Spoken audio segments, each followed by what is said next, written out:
Sevinç xanım, onunla bağlı biz proqnozlaşdırmışdıq. Sizin burada həm studiyada da hələ bir il qabaq o məsələləri müzakirə eləmişdik və orada da qeyd eləmişdik ki, getdikcə Rusiyanın vəziyyəti ağırlaşacaqdır. Daxili vəziyyətdə getdikcə gərginləşəcəkdir. Putinə qarşı qüvvələr birləşəcəklər.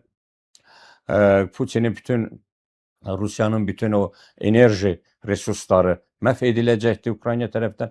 Ukrayna və Rusiya cəbhəsi artıq onların sərhədində deyil, girəcəkdir Rusiyanın dərinliklərinə. Şəhərlər vurulacaq, vilayətlər vurulacaq, zavodlar, fabriklər, hətta sizin, deyəsən, səhv etmirəmsə, sizin verilişdən idi, yoxsa digər kanallardan verilişlərində, hətta mən Rusiyadakı Azərbaycanlı soydaşlarımıza da mən müraciət elədim bir il bundan öncə, səhv etmirəmsə, yanvar ayıdır ki, kimlər ki, Rusiyada hərbi zavodların, fabriklərin, nə bilim, neft bazaların, strateji zavodların yaxınlığında yaşayırsa, şəhərində yaşayırsa, indidən evakuasiya olunsunlar, yavaş-yavaş o şəhərlərdən uzaqlaşsınlar, o təhlükə yaradacaq obyektlərdən uzaq köçsünlər, bir müddət köçsünlər, kesinliklə qohumların evində qalsınlar, nəsə bir təhlükəsizliklərini təmin etsinlər. Çünki mütləq Ukrayna vuracaqdır. Bu qeyri belə, bilirsiniz, qeyri-şərtsiz vuracaqdır və vurdu da və başlayıbdı da,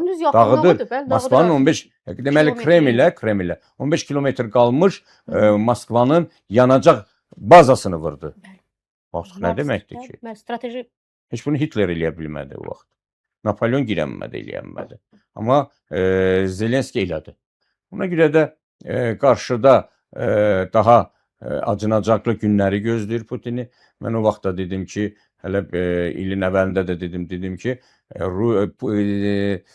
Ukrayna bu soyuqları, bu qışı dözsə, bu qışın sərtliyindən rahatlıqla çıxsa, artıq yay ayları başlayan ərəfədə Putinin qara günləri başlayacaqdır.